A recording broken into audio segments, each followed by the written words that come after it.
Good evening, ladies and gentlemen. Welcome to the March 25th, 2020 special meeting of the Goffstown Select Board. Just a word up front, we're trying some new technologies here tonight. We did do a dry run and it seems to work just fine, but if we do run into some issues, we've got some IT folks here in the room with us. Hopefully we'll be able to address those issues expeditiously.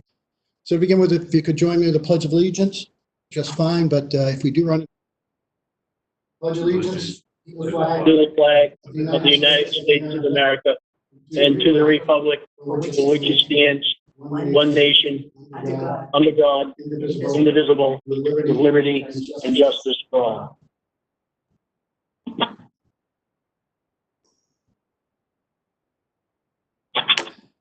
Thank you. Just a brief statement up front. This is a public meeting in accordance with the New Hampshire Right to Know law, which is NHRSA 91-A:2, and is open to the public. In accordance with the Governor's Emergency Order number 12, pursuant to Executive Order 2020-04, the Goffstown Select Board will utilize the emergency meeting provisions of RSA 91A to conduct meetings through electronic means while preserving, to the extent feasible, the public's right to notice of such meetings and their ability to observe and listen contemporaneously. This is being broadcast on GTV. You can also access this by calling the public access meeting telephone number, which is, and I'll go through this slowly if you'd care to jot it down, it is 603-766-JOIN. That equates to numerically 603-766-5646. If you do call in, you'll be asked for a participant code. That code is 785645. Again, the participant code is 785645. If you are experiencing problems accessing it, you can access during the meeting. You're called to asked to call area code 603-384-3624. And again, that's 603-384-3624, and someone will provide assistance to you. You can also get access by watching this live on Goffstown Television Channel 22. You can also access it on Goffstown Facebook, facebook.com/GoffstownTV. But I'll caution you that Facebook will not be monitored for public participation during public comment. Residents interested in participating in public comment should call the public telephone access number. So with those opening statements, I'm going to turn it over to the town administrator for some additional information on how we're going to proceed tonight. All right, thank you, Mr. Chairman. The first item that we have on the agenda is public comment. Each person desiring to speak during public comment shall state his or her name, street, and if not a Goffstown resident, his or her town. Public comment speakers are limited to 3 minutes each. Unless a concern expressed at the public comment period or an agenda appointment is an urgent matter, the board may take up concern at the next regular meeting under old business. If there's anyone on the telephone call that wants to use to do public comment, they can press *9 at this time. Is there a lag?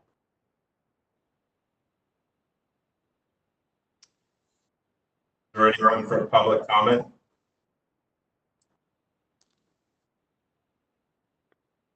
Seeing none, we'll move on with the agenda. The next item on the agenda is the appointment of the vice chair.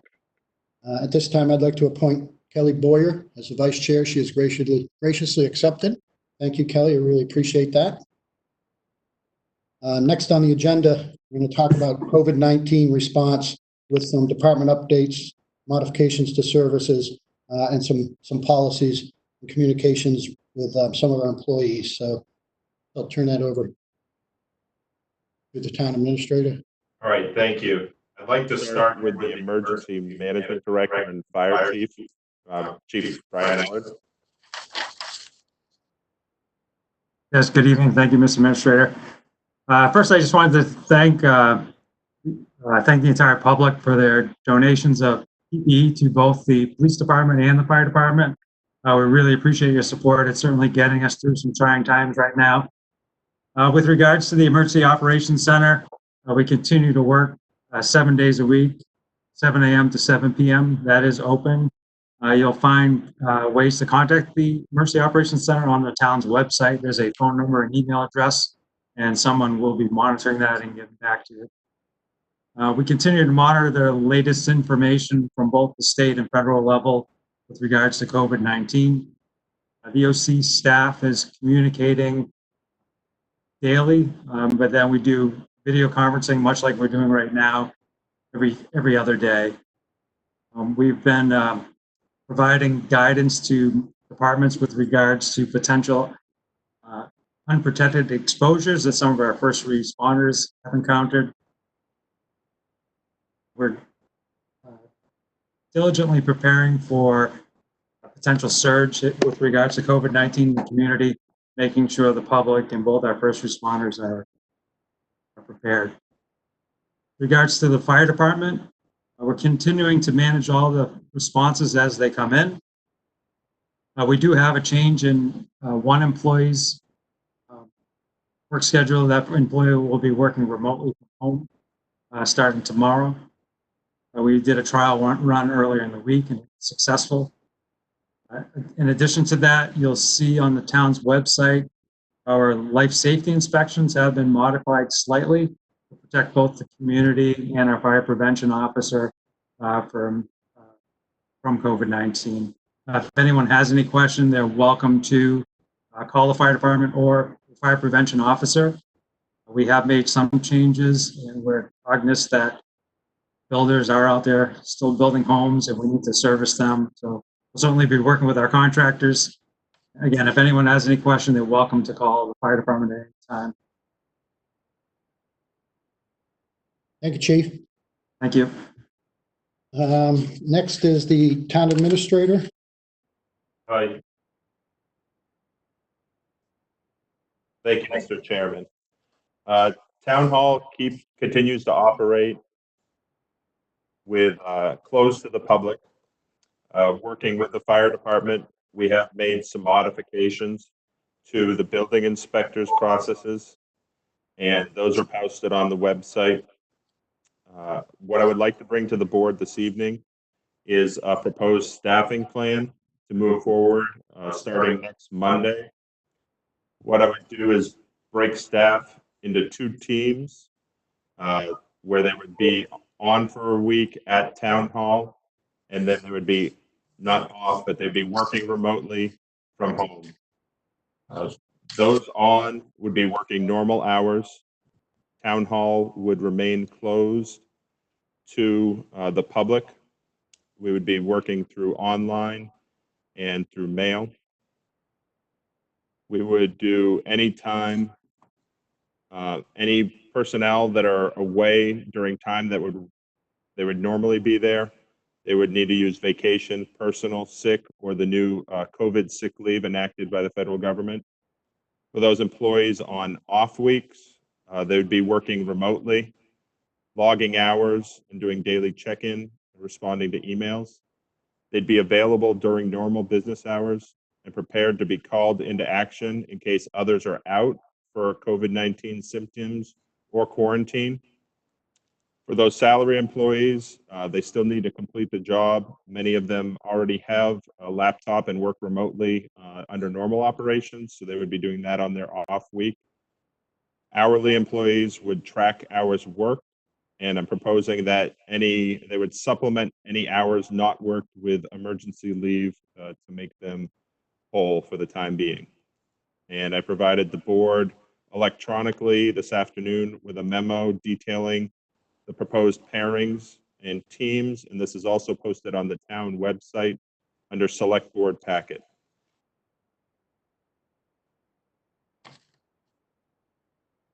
Collis, Thank you. Yes, is that Pete? I have a question. Derek, have you put a time frame on this? At this point, I would move forward with this for 2 weeks and basically 1 week on, 1 week off for each team. I think by then we'll have more information on where we stand and if we need to make any adjustments moving forward. Thank you. Thank you, Derek. Next is a report out from Chief of Police, Chief Serino. Carlos, do we need to vote on that, or does that? No? I'm just asking, I don't know. Well, why don't we get through all of them, and if we need to take votes, we'll take vote on collectively. Okay. How's that? All right, thank you, Mr. Chair. Yep, thanks. I'm going to echo the fire chief's words too. I'd like to say thank you to all the residents and business owners who dropped off some PPE equipment. We're excited to announce that all of our officers now have their own PPE kit that includes glasses, masks, N95 masks, as well as gloves. So that's a really good thing for us. As far as the PD goes, we're still operating status quo the last couple of weeks. I am going to propose a change as well, kind of echoing the town administrator's words. I was on a conference call last Friday with the Hillsborough County Chiefs of Police, and I'm a little bit nervous that we're behind on the curveball when it comes to the staffing issues. A lot of the other agencies in Hillsborough County have sent a teams home, and they're going to do the same exact thing as what town administrator talked about. Several agencies are doing.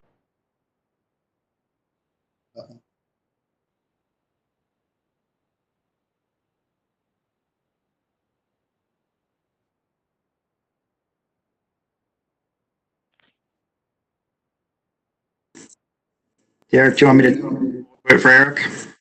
He's back. You're back, Chief. Sorry. So I'm proposing that we kind of do the same thing. I have some non-essential personnel that can work remotely from home that we have set up. I also have my entire salary staff that can work remotely from home. The goal would be to kind of minimize as many people in the police station as we can. Obviously, still serving the community with all of our police officers on the street. My proposal would be to have the non-essential staff work a week on in the station and then a week off in a reserve component. I also have a few people who are cross-trained to be police officers and dispatchers.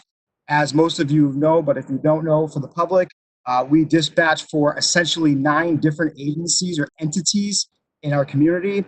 Our dispatch center should be staffed with 10, and we're only staffed with 8.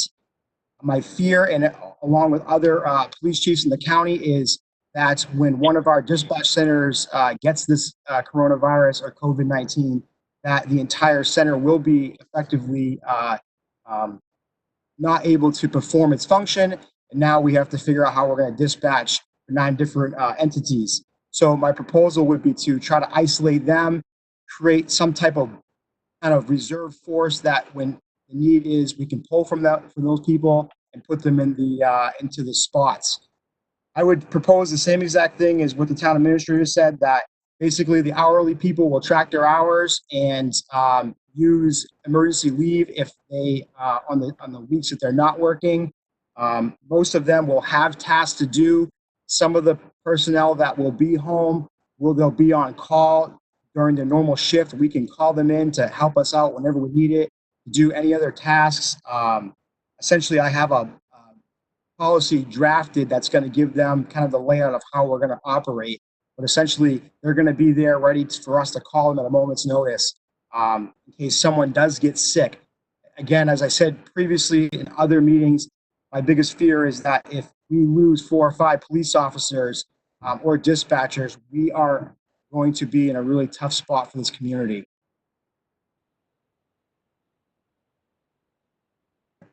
Thank you, Chief. You all set? You all done? I am. Thank you. Yes. Thank you very much. Carlos, this is Mark. Got a question. Hi, Mark. Yes. Has the police chief spoken to the state police for any mutual aid assistance if this does happen to us? Yes, I have. Can you hear me, Selectman Lemay? I can, Chief. Thank you.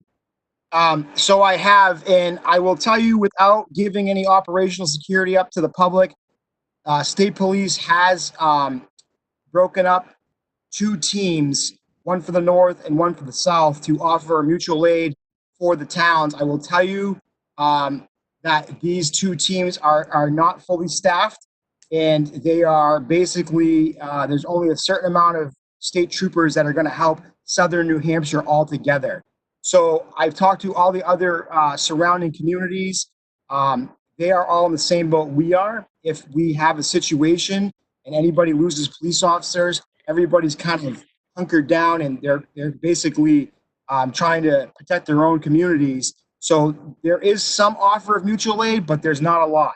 So I think state police is only offering a certain amount of troopers for southern New Hampshire altogether, and it's not very many. Thank you, Chief. Mark, does that answer your question? Yeah, thank you. Thank you, Paulus. That's a very good answer. Good. Thanks, Chief. So those are the written department updates I've received. Are there others? Eric, could you? Yes, next I would ask Adam Jacobs for DPW.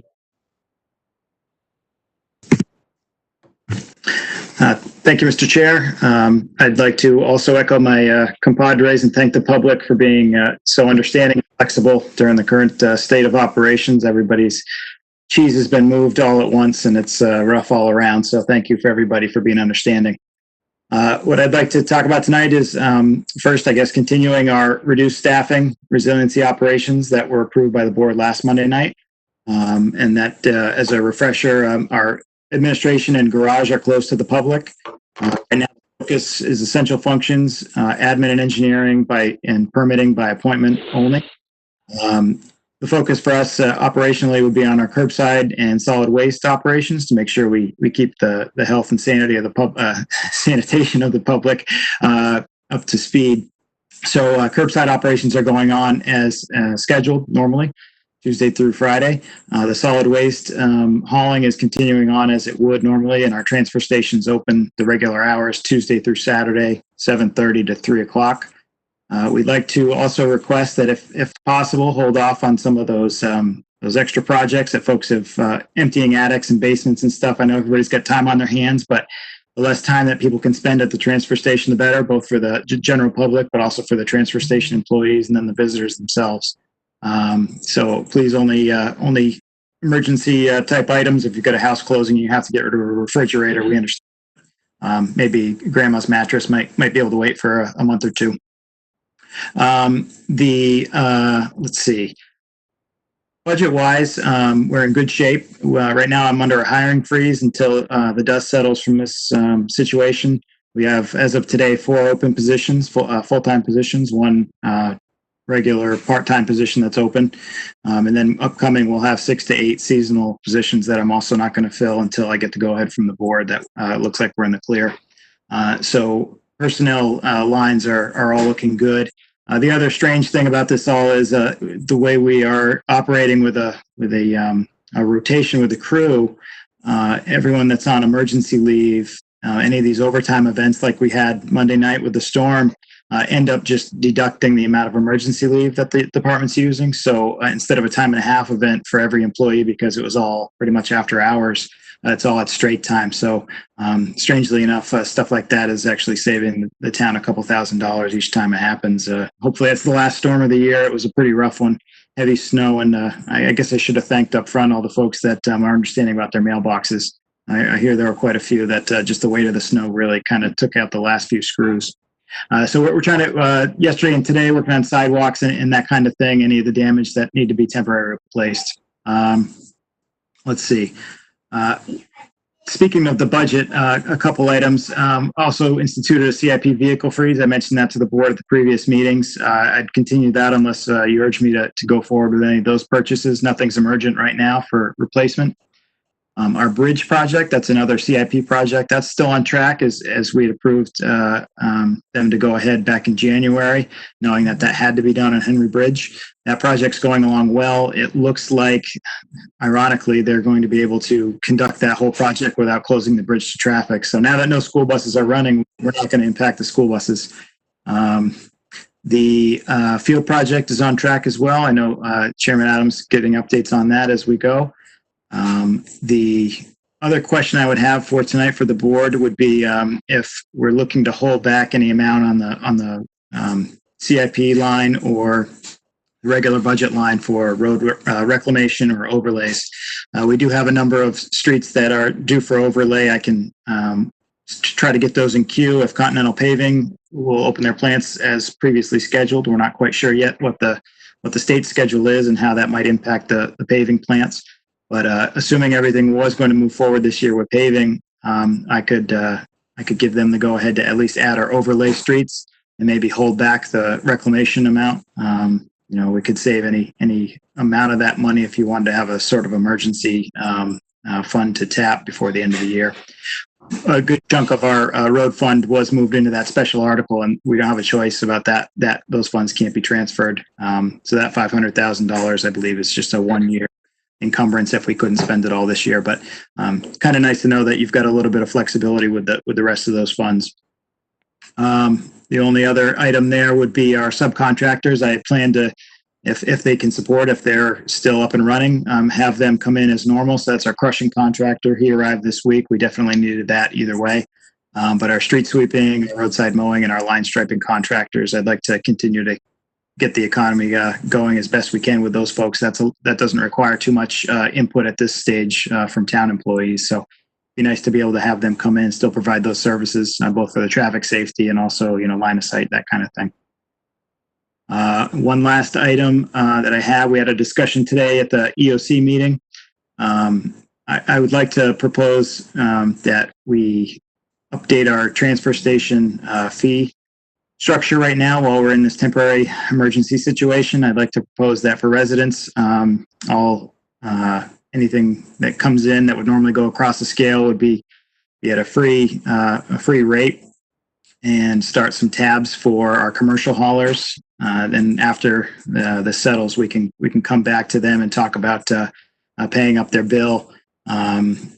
Really trying to cut down on the cash handling requirements at the scale house itself. That's probably our single biggest point of possible infection, both of our own staff, but then back out to the public again. We could track everything that comes in by load and type of waste on FEMA forms, and then track license plates. So we'd have that information if we need to get back through. Thanks, Adam. So a lot of those items you mentioned, they're properly budgeted. That's correct, right? So why would we not move forward with them? Why would we go back on any of those work items? The only reason I would even think you might want to talk about holding back is just that, some of it's discretionary spending. So whether or not you wanted to save an emergency fund of, 1.5 million, for example, you could do it if you wanted to do that. I just want, before we make those calls, if somebody's even able to support, we just wanted to make sure that you have the funds you might need for any transfers later for emergency operations. Thanks, Adam. Questions from the board for Adam? I got some input. Okay, go ahead, Pete. We have we not only do we want to push through on the scale house, but we also have a situation where there's only 2 certified scale operators, and one of them is going to be going out. That it only leaves us with 1. So we need to be careful that person's protected. So I would agree with Adam that just writing things down and reducing the amount of contact with people. They'll come across the scale operator will write it down and just wave the guy on. That way there's nothing going through the window. And I think it's the safest way to do it at this time. Yeah, I agree with you, Pete. I think that's a pretty appropriate way to approach it. We'll have to go old school and just document things through paper. So do you need a motion on that, Collis? Yes, please. I'll make that motion that we go to the FEMA form and with the scale house operators and free for the public. I'll second that. Second that. I have a motion from Peter. I did not hear the second. I'll second that. I call Is that, okay. I think I heard Kelly first. So Kelly seconded the motion. Is there any discussion on the motion? All those in favor, please say aye. Aye. Opposed? Seeing none, the motion carries. Thank you. I have something else from the Okay. EOC. You know what? Can we back up, Peter? Can I get a roll call on that? Okay, go ahead. Okay. Yes, for me. Yes, Peter? for me. Ellie, Yes, for me. Mark, Yes. and Chet. Yes. Thank you. Okay, I have something else from the EOC meeting today that I'd like to talk to the board about. The EOC is looking at purchasing some MREs. Those are meals ready to eat. Possibly buying there's a pallet of them. The pallet contains 576 meals with the warmers. So, and this would be in case something happens, that Meals on Wheels can't get out there, or the Red Crosses can't feed very many people. This would give us 576 meals. This pallet of meals can be stored at the CERT storage area until we need them. They have a shelf life of 5 years. And if we don't use them, let's say in 3 years, we could offer them out to sell to somebody else at a reduced rate. I think it's a good idea that we have something in our back pocket like that. The cost would be $4,600, and that's delivered. That's like I said, 576 meals. It's under $8 a meal.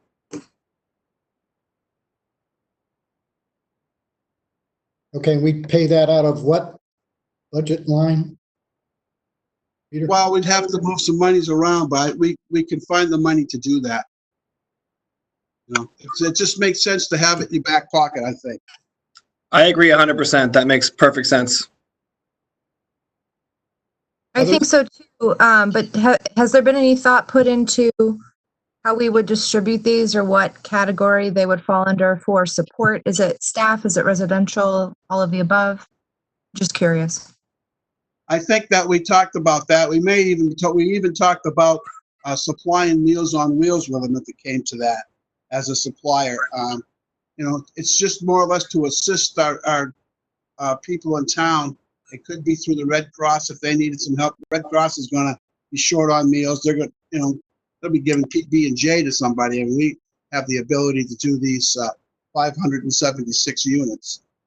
And I also could help out if for some, hopefully that doesn't happen, but if the EOC center got locked down, we could also use them in there too, if we weren't able to get supplies to the EOC center. Thanks, Pete. I think it's a good idea. Did I see somebody had a hand up? Adam does. Adam? Go ahead, Adam. Thank you, Mr. Chair. The hand was up for just one more question about those projects, but I do have just a comment on the MRE situation. The thing that we identified that could happen is if we have any kind of a triage center or a shelter type center set up in town. The Red Cross informed us at some previous planning sessions that unless it's a certified kitchen type prepared meal, they can't, if they're participating, any mom and pop at home couldn't bring in a pot of stew to feed anybody. It just has to be prepared by a commercial kitchen. So I think these qualify. Pretty flexible for use, of course. So we thought, if we're lucky enough not to need them for $4,600 at the end of the day, if we can't sell them or give them away at the very end, it's pretty cheap insurance. Yeah, I would agree with that. Okay, I'd like to make a motion that we authorize the fire chief to go ahead and work with the town administrator to find the financing and order the MREs. I'll second that. Thank you. Got a motion by Peter, a second, I believe it's by Chet. Yep. Is there any further discussion on the motion? Okay, all those in favor? Well, we're going to do roll calls on each of these, so let's do a roll call. Peter? Yes. Kelly? Yes. Chet? Yes. Mark? Yep. And myself, yes. Thank you. Yes, Derek. Adam still has his hand up for one item. Adam, do you still have your hand up, or did you forget to take it down? You all set? I do, Mr. Chair. If it would please the board, and it may even help that last discussion about finding the money for, does the board want to discuss holding back any of the planned work right now to set aside some funds for a future transfer? Or should I just go ahead as if we were planning for the 2020 budget for our road projects, et cetera? Collis, Yes, Mark. I would like to move forward because the road reclamation and some of the stuff that's done with the road, a lot of it is done by Continental Paving, which would probably have little effect, no effect on us. If Continental Paving has the staff and they are ready to go, I would like to move forward with the road reclamations and whatever we need to do to stay on the 2020 track with the budget. That's my feeling. Yeah, I would agree with Mark. Are there other board members who want to weigh in on this issue? Yeah, I think when it comes to Continental Paving, though, that's more than the road resurfacing. I think Adam's question was on the reconstruction. My concern is we have a $500,000 special article that's sunsets at the end of the year. So I would say that we would use those monies first and go ahead with, we'd start on Shirley Hill again, like our plan was, and move along in that direction. Yeah, I would agree with you. How about you, Adam? Want to comment on that? If it helps kind of frame that too, I think that's a good idea, would be to spend that special article money first, but maybe Danielle and Derek could chime in. I think it's allowed to, we didn't as a non-lapsing special article, so we can't extend it more, but I think we can encumber that money one year. So that may be the last thing to spend if that is the case. But just for numbers, if we hold back on the town reclamation projects, it's about $800,000 of that full road plan budget this year. And then the vehicles is another $530,000, I think. So between those two numbers, if we don't purchase any vehicles and we wait to see what's going to happen before we start digging into any roads, that's already over $1 million that you've kind of got set aside for flexibility. Thanks. Danielle, did you want to weigh in on this issue?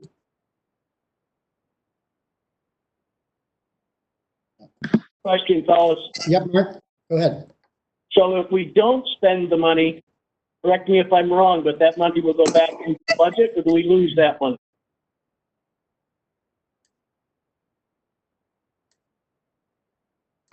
Collis, didn't Adam just say it carries 1 year? I believe that's what he said. Is that? Just for clarification, the warrant article for the additional reclamation fund was not written as a multi-year non-lapsing appropriation. However, the board would have the ability, if it had a contract in hand for work, that it could encumber the funds into 2021. Okay, I got my answer. Thank you. Great. Anything else, Adam, before we move along to other departments?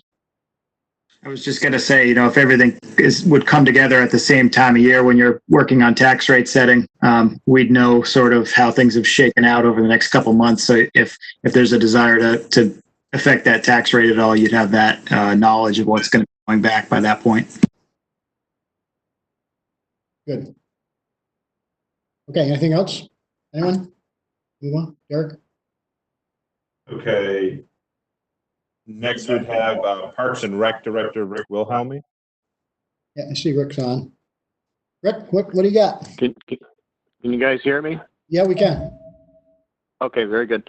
So I'll just give you an update as far as our staffing plan goes. We're kind of looking at it as a week by week scenario. So I look at from today, the 25th to the 3rd of April, and right now we have a lot going on. Our program supervisor and myself are trying to do our virtual award ceremony for our basketball program. So we're running into a little glitches here and there, but we're getting through it, and we're going to make that all work. So we're actively very busy on that. And our program supervisor, she's collaborating with some of our fitness contractors that do some fitness within our building to also do some virtual opportunities there as well. As far as other things, I'm continuing on. We got to continue on our department 10-year goals, working on things like that. We're still working, collaborating with Eric Gustafson over at the town DPW on updates and changes, managing the whole field development. So we're working pretty good there. Our ground supervisor, we're a department of 3. So in our ground supervisor, right now he's very active in the back shed, all by himself basically, and he's doing preventative maintenance on all the commercial equipment. So it's perfect timing. This is a time of year he usually jumps on all that. And then doing weekly trash pickup, the trash containers, center of town, parks, etc., that kind of thing. So he's pretty active, kind of self-contained in his own vehicle by himself, that kind of thing. I look at, say, April 6th and on. Now that's a different. Now we got to look at it differently. You know, I'm kind of looking at the school model. You know, April 3rd, they're going to probably make some kind of decision where to go from there. Kind of following that same kind of lead. A lot of our programs, a lot of what we do, really do evolve around what the school is going to do, what the NHIA is going to do. So that's kind of our focus as far as programmatic program goes that way. Further on, if we are to look at it further along, I think program supervisor and myself could probably go to an every other day in our office, you know, managing phones, etc., that kind of stuff. Ground supervisor, he could hold off until the grass grows. You know, if the grass starts growing, he's totally on his own, running his own show, and go from there. So that's kind of how we're looking at it from our point of view.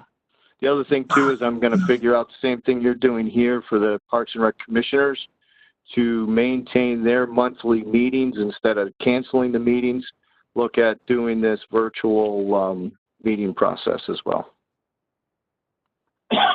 Yeah, that's great, Rick. Thank you. Yeah, the more you can do with these virtual programming efforts, the better, I think. I think that provides much needed relief for our residents, young and old alike. So thanks for doing that. And the more you can do, the better. So thank you very much.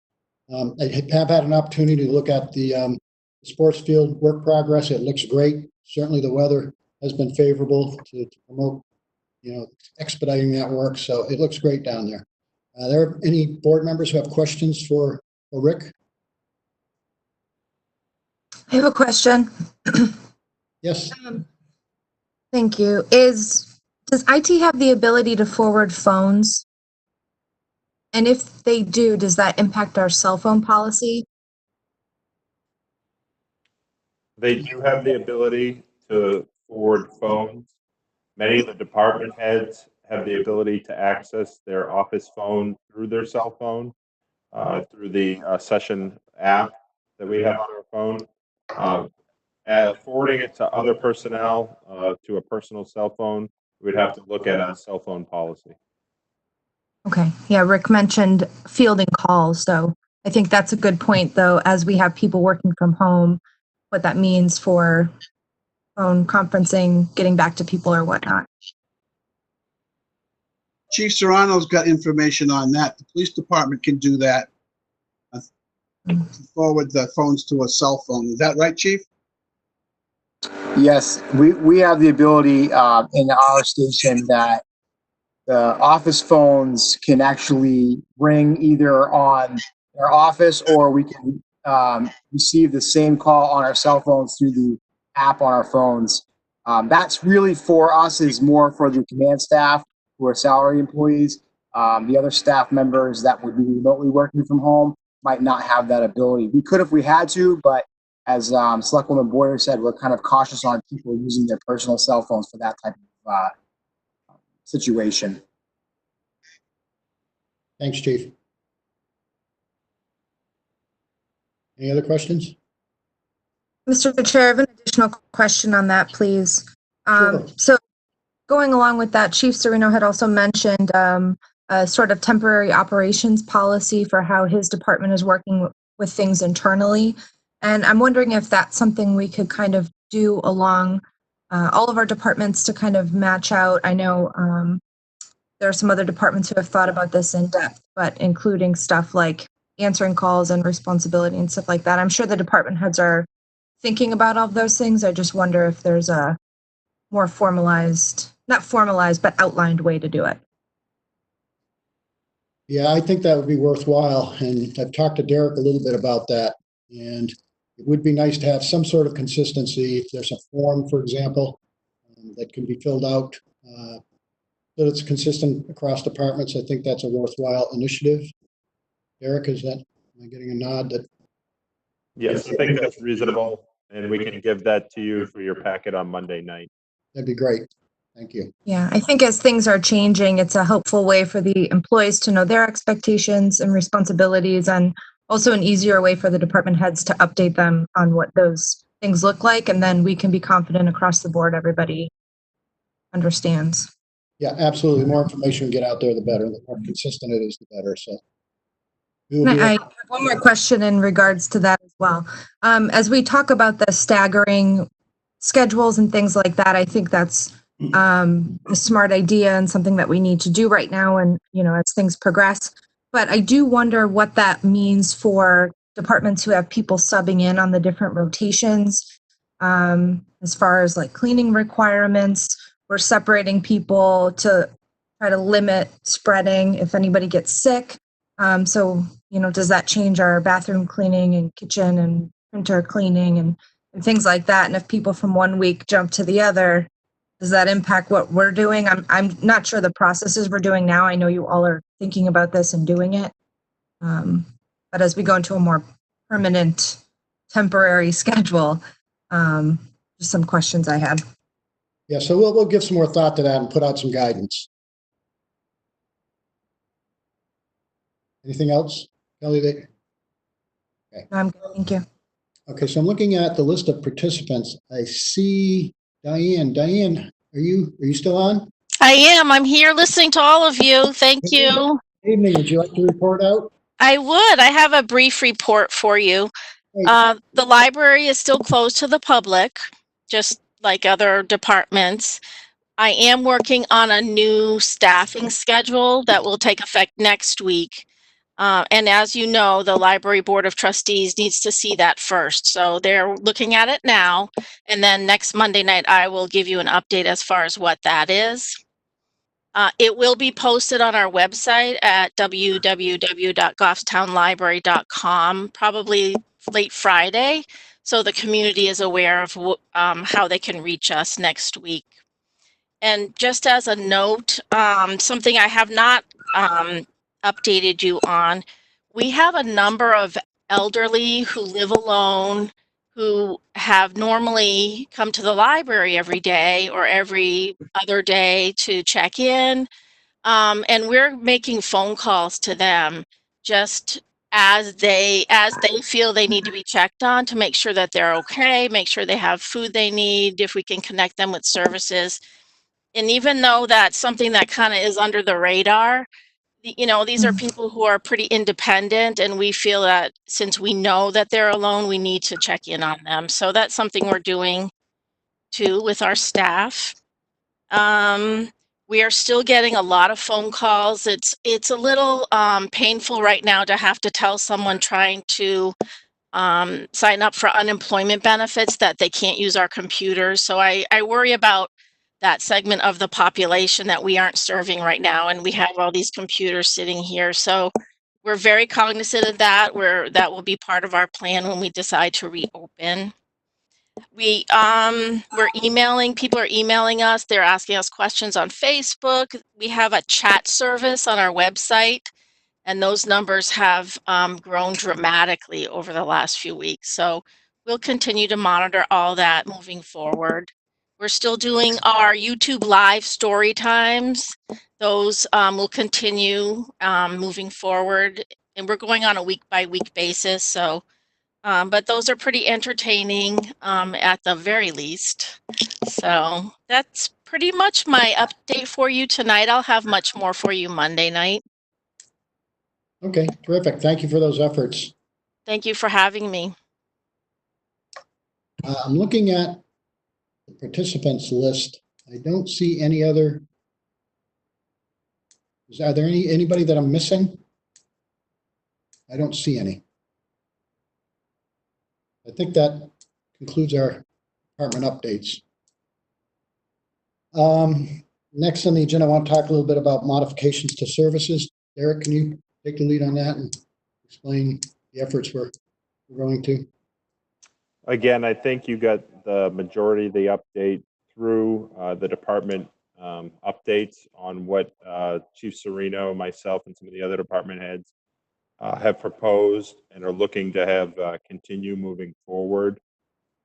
I will say that the finance office is looking for one additional modification to service. Currently, we do electronic fund transfers for payroll for IRS. The IRS on a weekly basis will not accept checks. We're looking to get permission from the board tonight to allow finance to do electronic fund transfers to vendors for employee payroll deductions. This would include New Hampshire Retirement System, Health Trust, and we have 3 different 457 companies that we currently write paper checks for. And the only other vendor that we'd be looking to add is to add the SAU. Currently, we pay the SAU, the school district, following a disbursement schedule that they provide to the treasurer. We follow that every couple of weeks, and they have an employee that walks over and picks up the check. Now that they are not working in the office, we would seek to get authorization to continue following that school disbursement schedule and send those funds electronically to the school. We would have dual authentication on all of these electronic fund transfers as we currently do with the IRS. And the secondary would be either the treasurer, Danielle, or the deputy treasurer, which is myself. So we'd be looking for that authorization this evening. Do you need me to make a motion on that, Collis? Yes, if you would, Pete, that'd be great. Go ahead and authorize the finance department, Danielle and Derek, to make the necessary adjustments to get the checks out to the people we need to. How's that? Sounds great. Do I have a second? Yep. That's Mark, I believe, right? Mark, make the Yes, second? sir. Okay, we need a roll Yep. call. So let's see, Kelly? Kelly? Need to take a roll call on these motions. Sorry, I was still on mute. Yes. Okay, Chet, Yes. Mark, Yes. myself, yes. Who am I missing? Peter? Yes. Thank you. It's 5-0.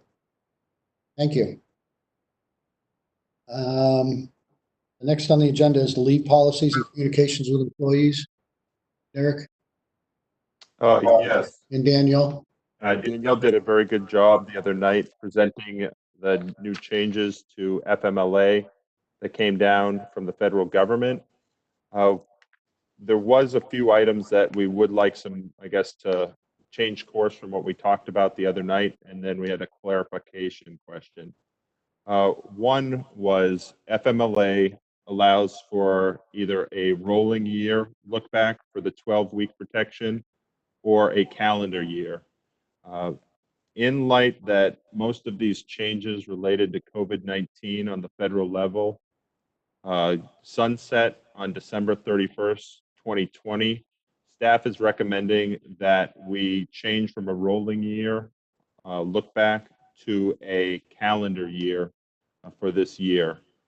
That would, any employees that may have used FMLA leave in the fall or summer of last year would be able to have that job protection in light of the changes that have occurred.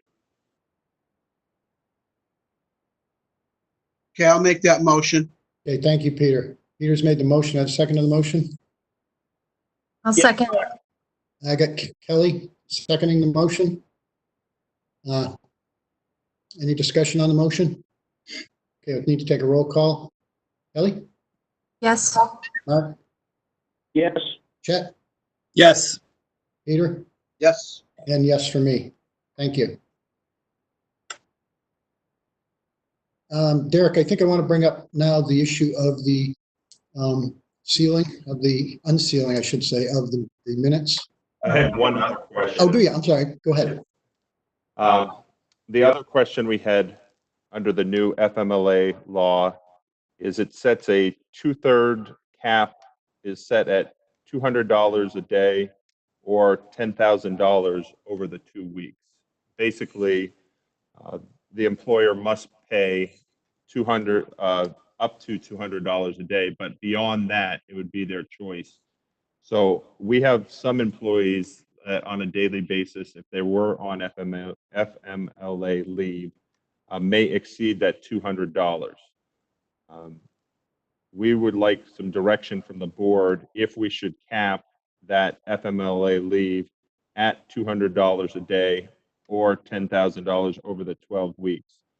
If it is capped for $200 a day, we will have to do calculations for any firefighters, or I guess anybody, firefighters, police, as well as Teamsters that may have overtime. We have to go back and see what those wages are. And we'd have to do those calculations. So I guess we're looking for clarification, and I guess I would ask Danielle if she had any further information on this and kind of clean up what I messed up. Thanks, Derek. Danielle? Hi there. We're looking for this clarification because we can do better than the minimum requirement. At this point, that minimum requirement, we're really looking for guidance to see if we're allowed to just keep it at a clean 2/3, keeping in mind that there are overlapping programs. So workers' compensation, short-term disability, other pay protections will come into play and be counted towards that 2/3. I have a question, Collis. Peter? So do they have a way to be made whole besides what you just said? Would they be made whole that way? Danielle or Derek? So the new law does allow that the employees can make themselves whole using additional accrued time that they have. So we're wondering if we can do essentially a 2/3 of what an employee normally has without being concerned with calculating the cap, and then allow them to use their accrued time to pay that last third if they'd like.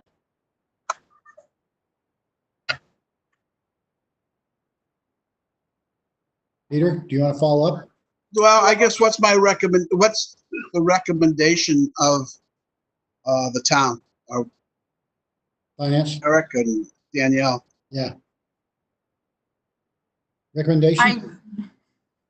Can you hear me? Yeah, Yes. yeah, we're looking to you for a recommendation. Okay. At this point, I would recommend that we disregard the cap and just do a clean 2/3 pay for each employee instead of doing the extensive calculations just to try and put a cap on it when we know that the expenses are somewhat already capped by the other duplicate coverages, so to speak, of other pay programs. Certainly simplify things, I would imagine. It would.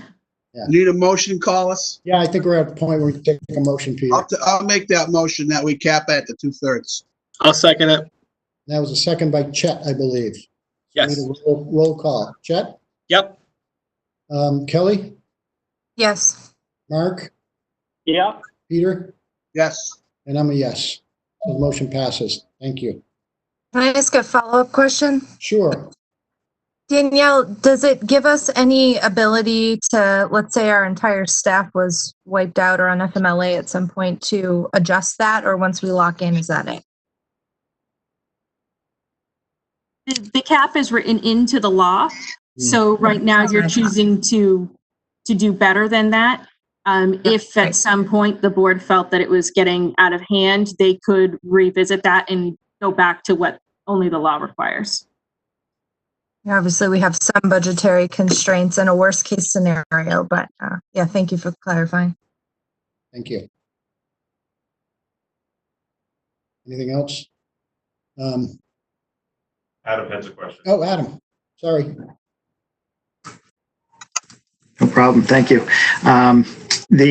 Two things, one maybe just for discussion for a future meeting, but would it be possible for a reopening of the enrollment period for the AFLAC plan if employees might want to participate with a weekly deduction to maybe help cover that situation where they might have to come up with that final third if they were out for an extended period? That might be something good to talk about at the next go round. but also for tonight, and this has come up already. In a situation where we have an employee whose spouse or child becomes sick, right now the state guidance is that we keep this employee out of work for 14 days because the incubation period has to come and go and make sure that this employee hasn't already been exposed. They call it a prolonged exposure to a suspected case of COVID. So in the case where they are out for this 14 days, I'd like to request that we treat that right now as emergency leave if the employee themselves are not sick, only because I think this new 80 hours of COVID leave is going to go pretty quick, and we can all reasonably assume that a good chunk of us are going to become ill sometime in the next few months due to it. And I just hate to think that that quarantine period would eat up that 14 days right off the bat, and the employee themselves hasn't even had a sniffle yet. Can I make a comment? Yes, go ahead, Kelly. Thank you. To your point, we just enacted the sick and FMLA leave policies for that specifically, which expands to children and spouses. So I understand where you're coming from, but we've already implemented that. And I would assume that in the event that somebody did run out of that additional, we would take that up on a case-by-case basis. But I don't necessarily know that we should go back now on what we've enacted effective. What day is it? On Monday? Yeah. So, Mr. Chair, I have a question on that. Yeah, please. So I also hear where Adam's coming from, but I hear the concerns from Kelly. We can go back and have this discussion on a case-by-case basis after the fact. I just want to make sure that we can actually do that and that we're authorized to do that. I just want to clarify, Chet, I meant in the event that all of their benefits lapsed and they had no other option, that we would, deal with that. I'm assuming that's what we would do. Yeah, I just want to make sure we can. Okay. Any other board members? I think we've done that in the past with situations where somebody's, like when they ran out of FMLA and we've extended something to help them out. So I would think so. Am I wrong, Derek? No, I think you're right, Peter. We have done that in the past. Yes. Okay. So this wouldn't be And anything I'll new. agree to that. Yes, we have. Derek? I think the only difference now is FMLA had always been in the past job protection. It was not a pay type. The new law that was enacted, the first 10 days are not paid. The employee has the option of using accruals available to them, and then it directs the employer to pay at 2/3. We would consider that emergency leave. But again, I guess the question is, does the board want an employee that may be on quarantine caring for a child using the new COVID sick or some other type of accrual for those first 10 days? Or do you want to extend emergency leave? Yep. Does somebody want to weigh in on that? Can you put that all down in writing and we look at that Monday? It's only a couple of days away. Yes, that makes sense. The choices. Yeah. That gets really stretched out then once we start enacting other rules and regulations like this. I'd like to see it on paper and kind of look at it. Yeah, I agree. I think it would help to see it in writing. So That's a great question. Bring that up at the next meeting. Adam, yes, I'm sorry. Sorry, just one last thought from me on that item to kind of chew on maybe as you think about it over the next week. The situation that I really would hope to avoid, and maybe the most driving factor to do it up front would be, I would hate to think this could happen, but somebody may be hesitant to tell us that a family member is ill because they think they're going to have to stay home for 14 days. It's happening now, so it is going to spread pretty quick. And now they don't self-report the family member with a sniffle or with a cough or a fever because they think it's going to be 14 days off their leave balance. And now we've, that employee has now been encouraged by the setup to come back into work when they probably shouldn't. Sure. Yeah, that's not. Thanks for thinking about it. Yeah, not a good situation. Anything else from board members? Have anything else, Derek, before No, I don't have anything else. I know that you had one item that you wanted to bring up, and then we had one more public comment as well. I've got that. So as I briefly mentioned before, Derek, I didn't mean to cut you off. It's a little awkward because I see you in person. I see you on the screen. There's a slight delay in the audio. So I apologize. I didn't mean to cut you off. So we do need to take up the issue of the unsealing and posting the minutes. So I need a motion to that effect. I'll make that motion. Thank you, Peter. Need a second. Yes, sir.